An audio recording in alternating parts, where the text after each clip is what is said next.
which it turns out it's more correct to say the origins of Christianities, because right from, I would say historically, right from the death of Jesus, his Christianity split into multiple types. Why knowledge matters.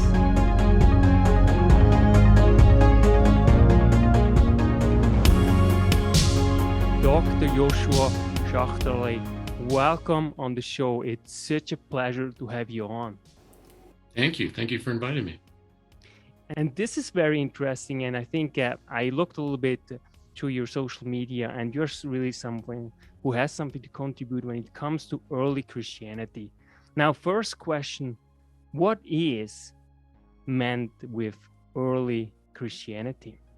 Right. So I'd say there are two answers to that question. The first answer is many scholars consider early Christianity about what we call Christian origins. In other words, what are the social, political, religious ideas that produced Christianity? And then the other is a broader definition, which says that early Christianity includes the 1st through the 7th centuries CE or AD. And everything that developed up until the beginning of the Middle Ages, which depending on your definition, is about the late 7th century. So, I mean, in my studies, I started out studying the New Testament and its, the times and conditions when that was written, its context, including the Gospels and the letters of Paul, the book of Revelation, I mean, all kinds of those things. And I love that. But it turns out that my interests and most of my historical focus have been on what's called the late antique period, which is a sort of a subset of early Christianity. And it goes from about 250 AD to roughly 700. And within that time frame, I focus mostly on the history of early Christian monastics, so monks and nuns, who lived in Egypt, Syria, and Palestine. So early Christianity has a couple of those different definitions, but for me, it's the broader definition all the way up to the Middle Ages. What were the developments intellectually, socially, culturally, politically that developed into what we now think of as Christianity? What made you personally interested to study early Christianity? Well, first of all, I was raised in a very strict Christian home, evangelical Christian home. And when I was a teenager, I actually rejected Christianity, mostly just for the reason that I found that I couldn't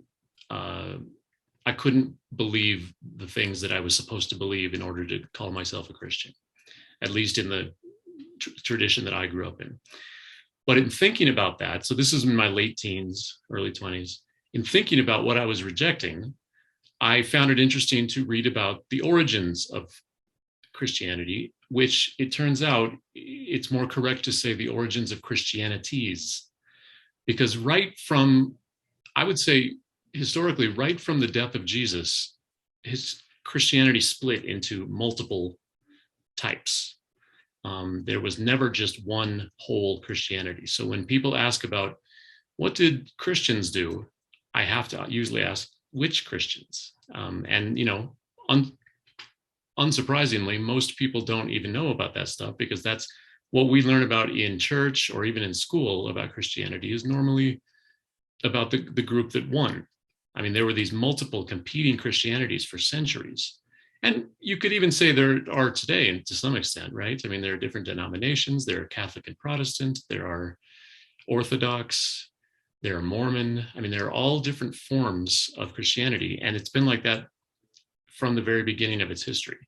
So I got interested in that because I had grown up believing that the type of Christianity that I grew up with was the only one. And I was fascinated to learn that there are so many.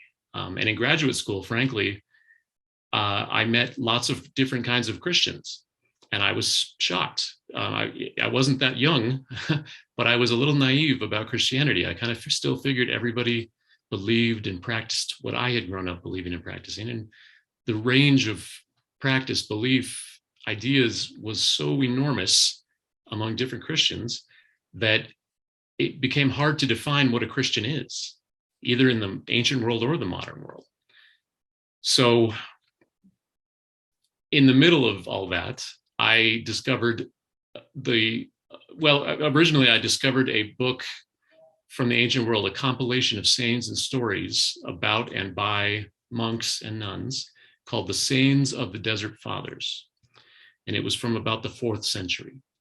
And it turns out that monks and nuns, really, the history of monks and nuns really began in the 4th century in Egypt, and also a little bit in Palestine and Syria. But there was a huge wave of it in Egypt. And it started out mostly with people going off and just living solitary lives.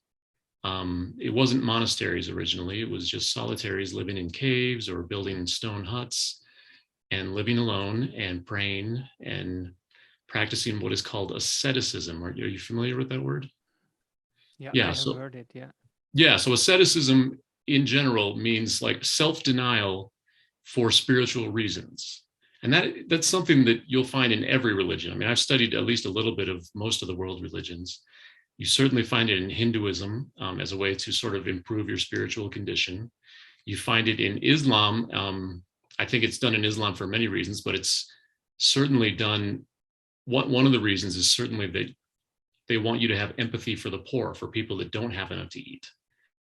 And because giving alms to the poor is very important in Islam. It's one of the 5 pillars. In Christianity, and at least among these monastics, it was mostly a sort of self-emptying. In other words, getting rid of this willful self that is selfish and wants for itself and wants its own survival and cares about its own. And with the idea that in that vacuum created by emptying the self, God and God's will would come in and would control you and sort of live your destiny for you. And that was the proper way to live. So that fascinated me. I mean, asceticism is a fascinating topic in general. But also in reading about, I guess in general, reading about in that book, as I mentioned, The Sayings of the Desert Fathers, it was so fascinating to me that people in the ancient world lived in such different ways from what we generally know as the mainstream of the ancient world. I mean, these monks were living very austere, extreme lives, and had ideals that you don't often find in ancient Christian writings. I'll give you an example. They had the idea that when Jesus in one of the Gospels says, "Judge not, lest you be judged," that you have to take that 100% seriously. You don't judge anyone for anything. Frankly, I don't even know if that would be possible for me. But there are wonderful stories in the Sayings of the Desert Fathers where, for example, a monk who is a master and is really accomplished and an elder monk is approached by someone who says, "Hey, you have to help us because this monk over here sinned and we have to kick him out and you have to be there." And he picks up a basket, puts a hole in the basket and fills it with sand and puts it on his back and walks. So the sand is leaking out. And people say, "What are you doing?" And he says, I'm here to look at somebody else's sins and my own are running out behind me and I can't even see them." So, I mean, a lot of great stories like that, or another one where it's a similar situation where someone has sinned and they want to kick him out of the community. And the elder monk shows up, and when they say to the sinner monk, "Get out," this elder monk gets out and leaves with him. And they say, "Where are you going?" And he says, "I'm a sinner too." So that, to me, you don't see a lot of that in, for example, the New Testament.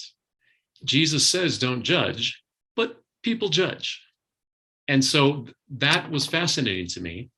And I was wondering how they connected their ideas of asceticism, of self-denial, to morality.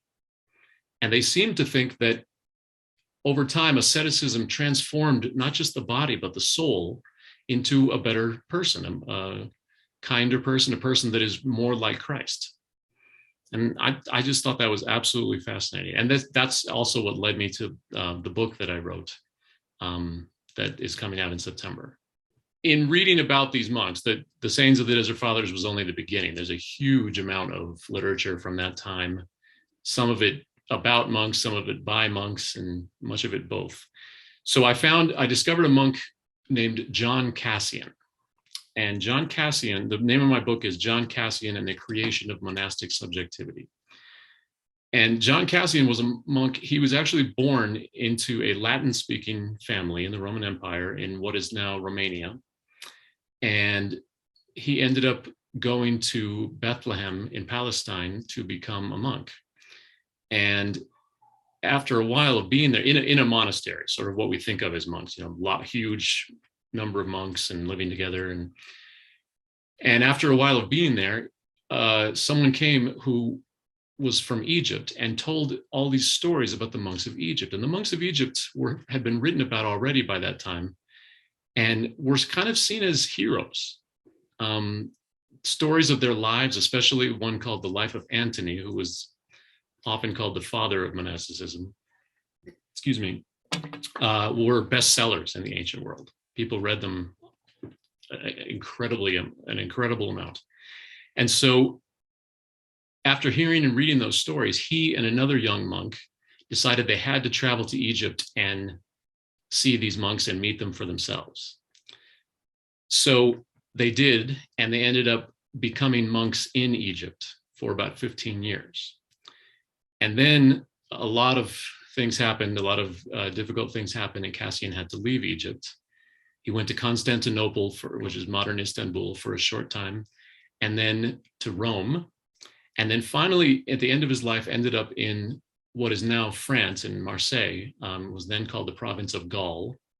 And he was asked by the people there, by the monks there, specifically the bishop, if he could write manuals for the monks in Gaul. And the reason was everybody had this idea that only the Egyptian monks really know how to be monks, that in Gaul, they just weren't doing it right. And so he had to figure out how to do it right. So I started reading his manuals as a way to understand him and, monastic practice in general. But what I found was a surprising quote. And here's what it is. It's very short. He's talking about vainglory. I don't know if you've heard that word before. Vainglory, I would probably, in regular parlance, we'd probably just call it pride. The idea of thinking that I'm great and arrogance. And he says, in order to avoid that, monks ought by all means to flee from women and bishops.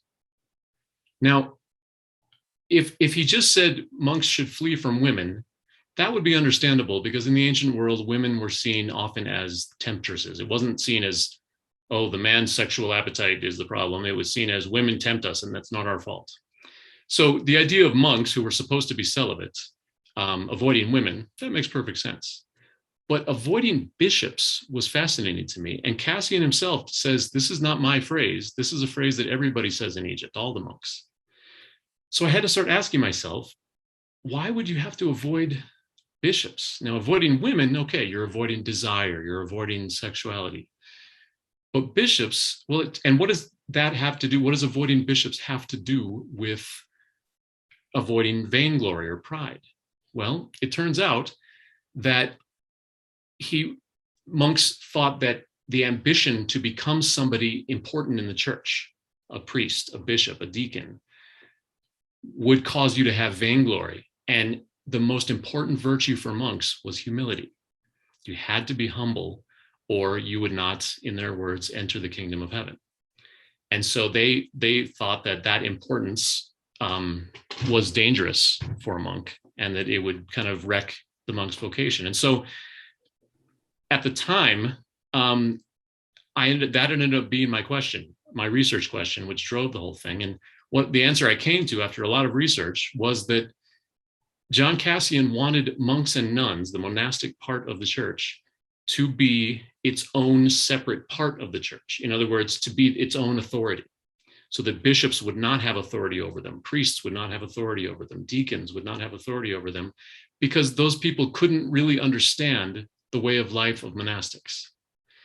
Now, this didn't happen. The church did end up co-opting them. And it's interesting, even at the time, and this happens a lot in the sayings of the Desert Fathers, bishops would send like henchmen out to the desert to find the most popular monks, because the monks had become in many ways more popular with lay people than bishops. So people would skip the bishop in their village church and risk their lives to go out into the desert to find these monks, because they thought they were the ones with wisdom and they were the ones who were holy and could intercede with God for them. So this made the church uncomfortable, because monks at that point were not officially part of the church, and they weren't defined. So they weren't lay people, they weren't bishops or clergy. So what were they? And the church didn't have control over them. So what I was saying was they used to send groups of henchmen out into the desert to kidnap these monks and force them to be bishops, so that being a bishop would be more popular. Some of the monks avoided that by extreme measures. There's a story in one writing that says that the monk cut off his ear and said, "There, you can't take me in, because I'm not allowed to be a priest if I'm not whole in my body." And when the bishop says, "I don't care about that, take him anyway," he says, if you try to take me again, I'll cut my tongue out. I mean, that's an extreme reaction to wanting to be a bishop. And so I think it goes back to the idea of vainglory, of we want to be ascetics. We want to live in the desert. We want to do what we know works for our spiritual well-being. And we don't want to be in charge of a congregation or all those other responsibilities. This is what we want. And so, again, my argument is that Cassian was advocating for that in his writings, subtly, because if you said things too explicitly like that in those days, you would get in a lot of trouble, to the point of maybe being burned at the stake or something. But he's subtly, I argued over and over, saying, yeah, monastics, we know what other monastics should be doing. Bishops, clergy, they don't know that. That's really fascinating, because it almost seems like we are always in cycles. And yes, because you have the same today, right? People leaving the church, the official church, in that I mean the Catholic Church, they don't yes, want to have to do it. They go to India, they want to, basically become their own master, or want to find somehow a master. right. So it's very interesting how this actually unfolds. This is really fascinating. On your Twitter account, you explicitly mention that you are not a Christian. Why is that? Is this a scholarly stand, or what is it?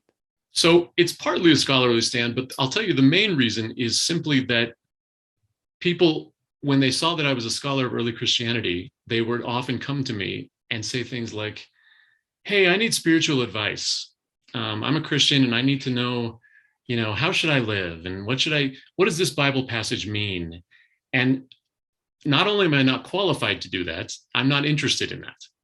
I'm not a Christian and I didn't want to. So it was really just a way to say, please don't ask me that type of question. If you want to ask me some scholarly questions about, the history of the Bible, I call myself an intellectual historian, which means that I love the history of ideas. How did certain ideas develop? Christianity was not the same in the beginning as it was in the Middle Ages, and it wasn't the same in the Middle Ages as it is now.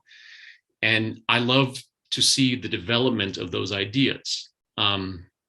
So in other words, when I talk to people about my research, I always start by saying, look, I come at Christianity from a perspective of history, not faith. I'm not trying to tell you what to believe or not to believe. I don't have anything against Christianity in the sense of like, there are, for example, atheists that are out there crusading to stamp out Christianity. I'm not that at all. I find it a fascinating way to study history and ideas. And so, yeah, I'm not a pastor. I guess mostly what interests me is looking at evidence for early Christianity, and that in my case is mostly writings. I'm not an archaeology student, although sometimes archaeological finds help to inform my research as well. But I look at ancient writings and I interpret the evidence historically to understand where the ideas of Christianity came from, how they developed, and maybe even in some cases how we got to where we are now. And so here's an example of that. In I was just reading and rereading an old scholarly book about Augustine, who I'm sure you've heard of. Mm. Augustine was a bishop in the 5th century, but he was also a very important theologian, and a lot of his ideas are very influential to this day in Christianity. So a lot of people may not know this, but the whole story of Adam and Eve in the garden and their sin and them being kicked out of the garden, Augustine is the one who came up with the idea that that should be called original sin. I don't actually know if he used those exact words. He may not have, but the idea that their sin, Adam and Eve's sin, automatically passed on to all their descendants, which is all of us, and so that we are all born sinners. What's interesting about that, now that is certainly how I grew up believing in the church that I went to. But what's interesting is that if you look at interpretations by other Christians before Augustine, nobody thought that. Nobody thought, for example, that one person's sin automatically inflicted sin upon every other member of the human race forever. That was an innovation of Augustine's, his own interpretation, that happened to, because he was influential in the church, happened to spread and eventually became understood as the right way to think. Now, that doesn't mean that every Christian today thinks that. They definitely don't. But a lot of them do. That's definitely, I think, that's considered a pillar of Christianity to this day in most cases, certainly in the Catholic Church. I think what is also, I think, interesting when you look a little bit experientially, when we look at our lives and, our desires and all this stuff, I think it's not far-fetched actually to say that if you set your moral standard, extremely high in this sense, I think, when it comes to desire, you're lost or whatever. And, in the Bible, for example, as it says, just thinking, having desire of someone else is basically already committing adultery.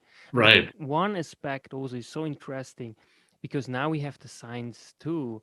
And to some extent, we could argue, I think, for example, intergenerational trauma, that's something we know, especially with Holocaust survivor, is a fact. And in this sense too, it actually proves to some extent what those teaching in the Bible or other religious texts really talked us up to today. I think to some extent, but I also think that, for example, to say that desiring another person sexually is the same morally as committing adultery, I feel like that ignores the reality of our minds. If I tell you, don't think of a pink elephant, what's the first thing you think of? Our minds are not entirely under our control. And the fact that a desire arises, to me, is very different from acting on that desire. So I would draw a big moral distinction personally between, okay, I had this thought. That thought is not a good one to act on. I'm going to reject acting on it. So the ancient world did not have psychology as we have it. They didn't have science in the way we have it. And so I think there are reasons to reinterpret a lot of those ancient teachings given what we know now. Yeah, certainly. What has early Christianity taught us up to date? So again, as a non-Christian, in my case, it's going to be more historical, this answer, than moral. But I still think it's fascinating. One thing that a lot of people, Christians and non-Christians in the modern world, don't know is that when Christianity first started to spread in the Roman Empire, it started in this little tiny faction in Palestine, right? But over time, over centuries, it started to spread. And as it started to spread, most Romans thought of it as in the way we think of a cult. It was a tiny group with weird beliefs. I mean, they believed that a man who had been executed by the state, so it was like us worshiping someone who had been in the electric chair for murder or for insurrection or something. So that in itself was bizarre to them. And that he came back from the dead, that was a very bizarre belief. And they actually they thought it was such a cult and that it was possibly dangerous to the Roman state, partly because Christians would not sacrifice to Roman gods. Now, I used to have a misunderstanding of that. I used to think that that was because they didn't want Christians to worship their own God. That wasn't the case. The case was it was a duty of every Roman citizen to sacrifice in some way to some Roman god. And there were a huge number of Roman gods. They weren't limited, really, in order for good things to happen in Rome. In other words, for the crops to come in, for Rome to win in war. So a Christian, by saying, I won't sacrifice to those gods, was like treason. It was like saying, I won't try to help Rome. And in other words, I'm hurting Rome. There's an ancient Christian writer who lived in North Africa, which was controlled by the Roman Empire, who writes that all the non-Christians blame the Christians anytime something goes wrong. If there's an earthquake, it's the Christians' fault because they didn't sacrifice. If there's moral depravity, it's the Christians' fault. And speaking of moral depravity, because Romans thought it was a cult, they spread a lot of very vicious rumors about Christianity, trying to get it outlawed. Rumors that would shock us now. For example, that they regularly had orgies, which is funny to think about. And also that they regularly ate human flesh, especially babies. So they had these crazy, extreme rumors about them. And we know from history that any new sort of religious movement that came up in those times, people in the bigger pagan movement at the time would make up rumors like that to discredit them. So anyway, your question is, what has early Christianity taught us? I think one of the things that's really important for me as a historian is that there are always in everything human, every idea, every movement, there are always prior causes and conditions. In other words, if you are a Christian, you believe that God created the universe out of nothing. And I think that's fine. But I think we can all agree that humans cannot create out of nothing. If you see an idea and you think, that's a bizarre, strange idea, where did that come from? You can bet that it had precedence, that it wasn't just invented out of whole cloth by that person. And so in the case of Christianity, the socio-cultural context of its origins included many things, but the easiest to see are first century Judaism and the rule of Rome over the Jewish homeland. And so that basically means two things. Early Christianity, if you read the Gospels and the words of Jesus, you will see, and you can find contemporary Jewish writers around the same time as him saying a lot of the same things. The Golden Rule, for example, was said by many Jewish thinkers.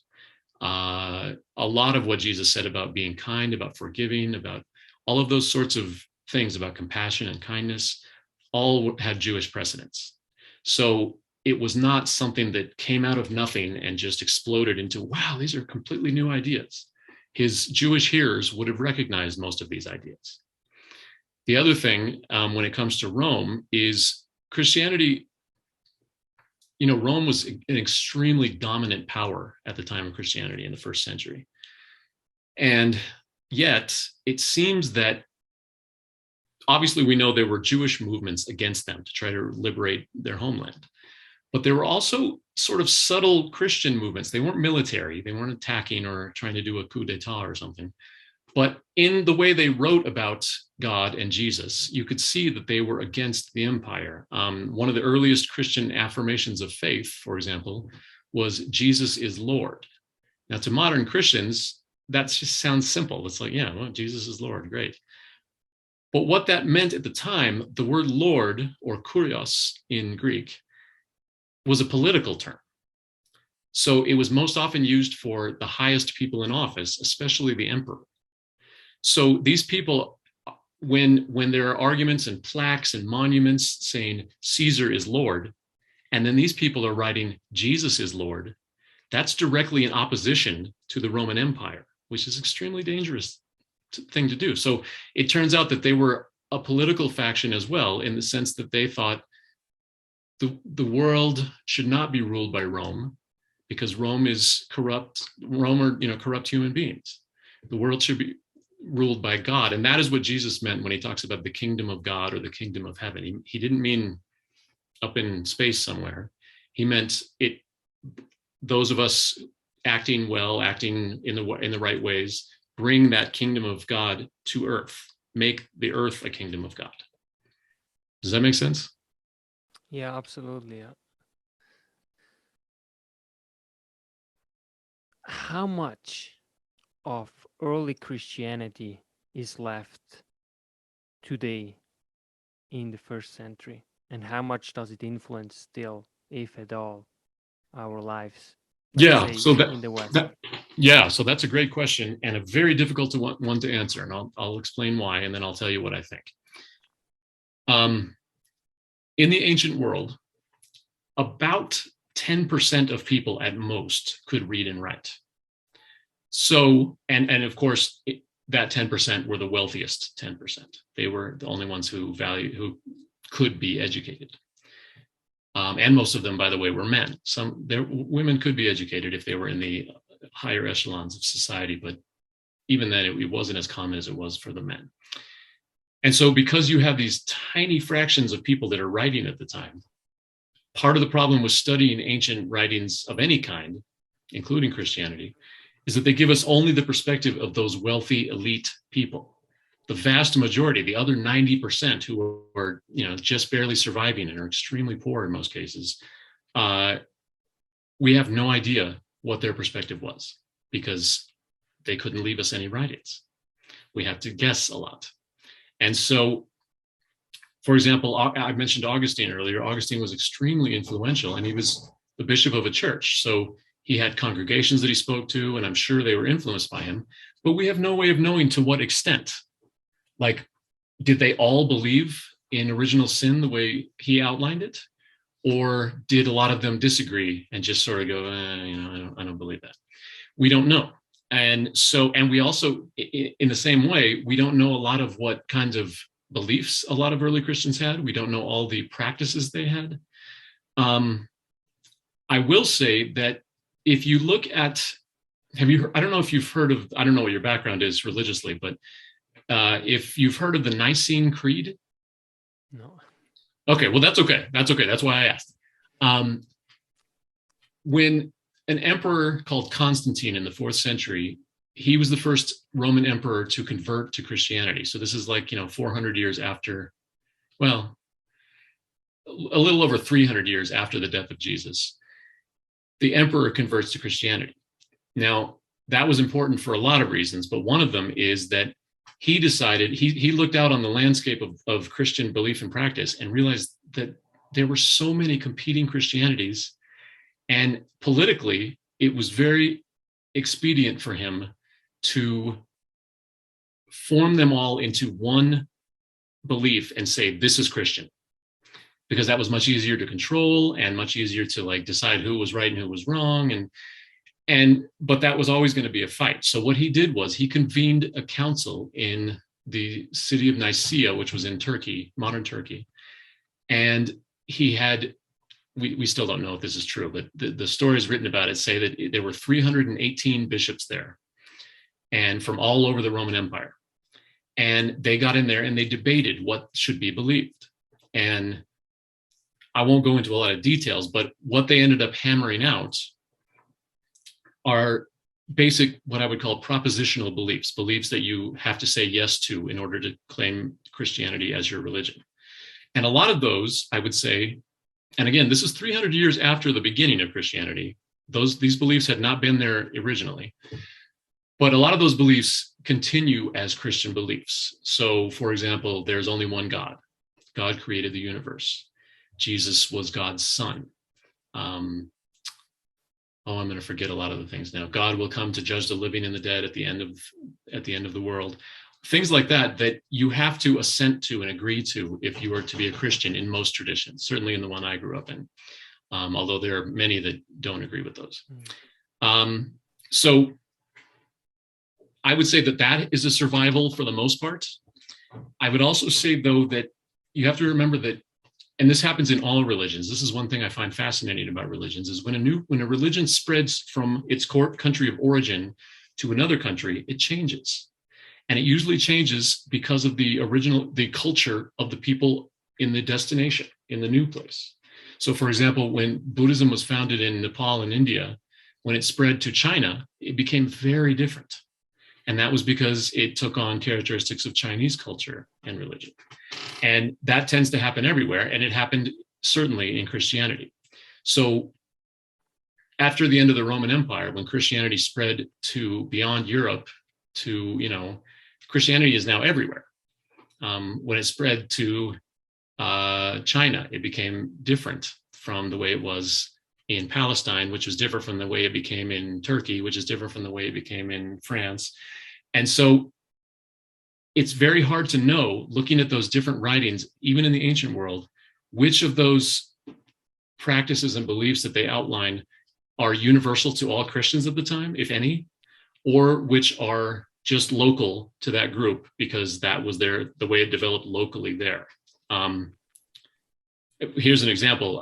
The word bishop comes from a Greek word, episkopos, which in the Roman Empire generally meant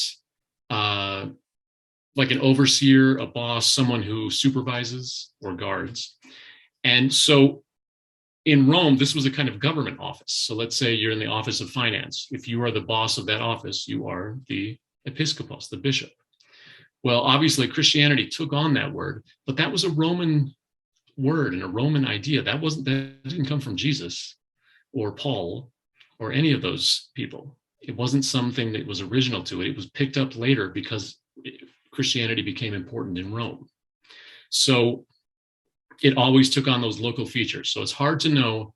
It's easier to know in some cases what the beliefs were, although again, some of those beliefs might only apply to the wealthy elite who are writing about them. It's harder to know, for example, practices. We know, for example, that early Christians often did a lot of prostrations. They would, get down on the ground and bow, much the way Muslims do to this day. And that was an important aspect of Christian practice and prayer because you were humbling yourself and it was teaching your body and your mind to be humble. That still exists in some traditions. Egyptian Christians, or who are called Coptic Christians, they still do that. I think actually Orthodox Christians across the board in Greek and Greece and Russia and places like that still do that. Whereas it would be very hard to find an American Christian or a Canadian Christian doing that, right? So yeah, and then so that's another factor. And then finally, Christian teachings have had to be reinterpreted as time has gone on, as historical events have changed, as cultures have changed, as new languages have developed. So things that applied, for example, in the 1st century AD, you try to take those and apply them to 21st century United States, for example, it's often very difficult and you have to change around how you interpret them. Here's one example. The book of Revelation, which is the last book of the New Testament, it was written at the end of the 1st century, maybe the beginning of the 2nd. And so that it was still the Roman Empire. And what it's really about, a lot of people don't know this, what it's really about is God coming down and ending the reign of the Roman Empire.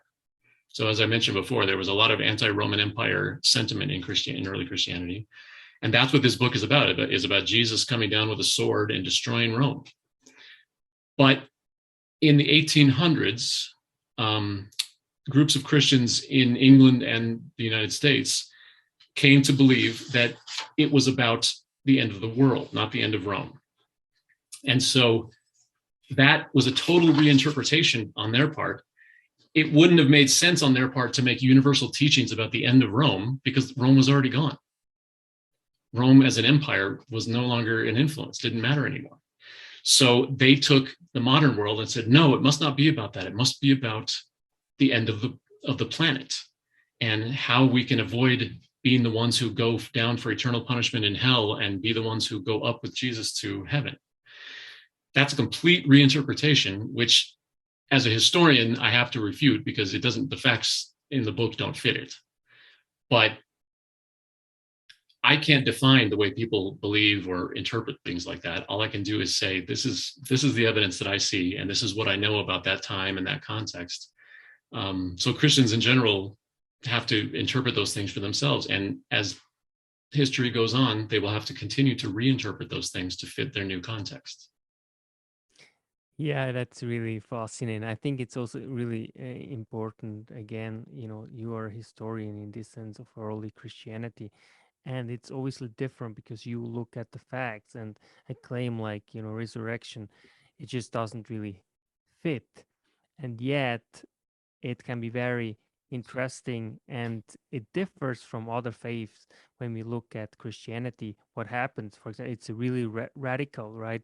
Mm-hmm. So there's nothing really in between. You can either believe that he was risen, or he was not, but you can't really say, well, he was just an outstanding teacher, because if someone claimed to be God, really the Son of God, but which really means God, then you have to say, well, then he wasn't a good teacher. He was actually insane. So I think there's so many interesting facets that there is, and also how it spread, right? So it was just really kind of this bottom up, and Constantine ultimately decided, for whatever reason, to actually then take it on, and because he was still in power at that time, and of Yeah. course there might have been some political turmoil, and it might have been a political move, but we don't know what No, really we don't know. happens. Yeah, That's true. really fascinating, Dr. Schachterle.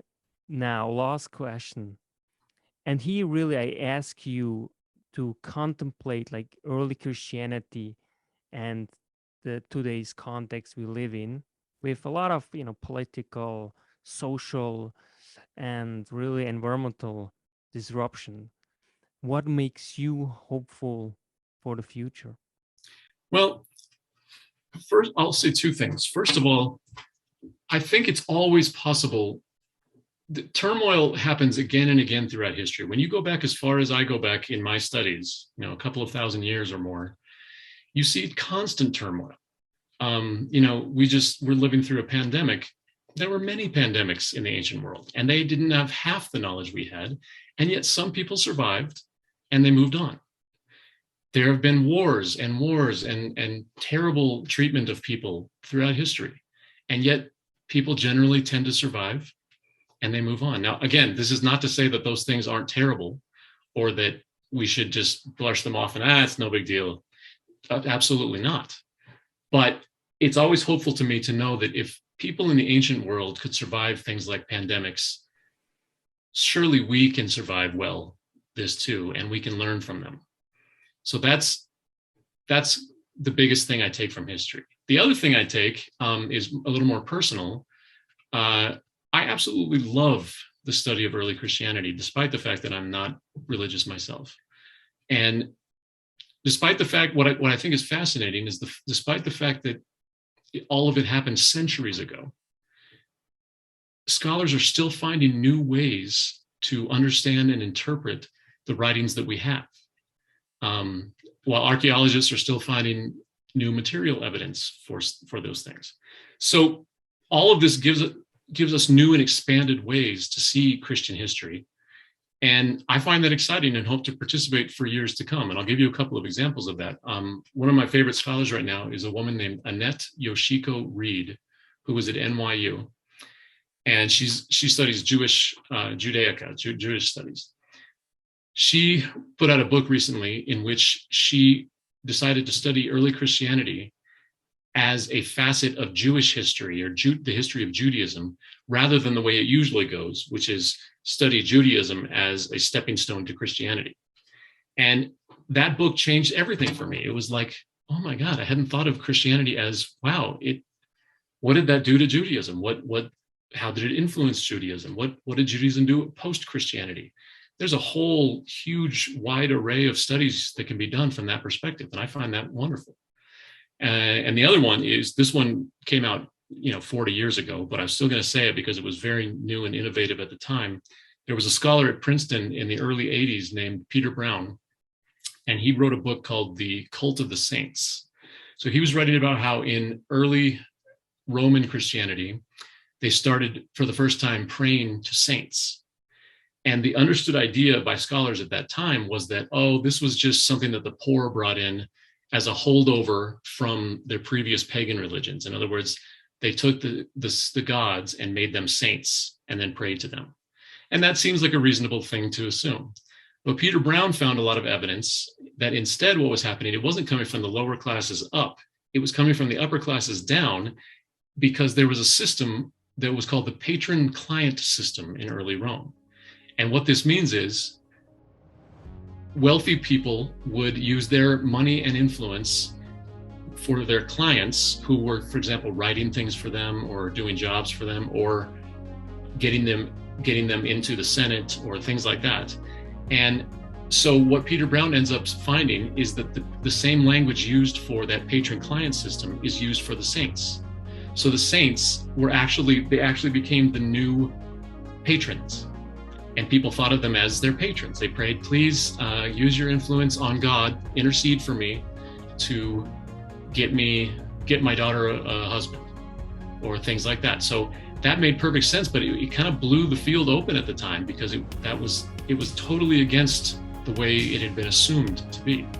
So that always gives me hope, because I think a lot of times people, when I mention what I study, people will say, well, what's there to study? All the data is out there. It's been there for thousands of years. Nobody's making any new data. And I say, yeah, but there's new ways to look at it. And there's always more information on that. And that to me is fascinating, and that keeps me going. Dr. Joshua Schachterle, thank you so much for being on the show. It has been such a pleasure, and continue your important work. Thank you so much. Thank you, Yannick. That's why knowledge matters.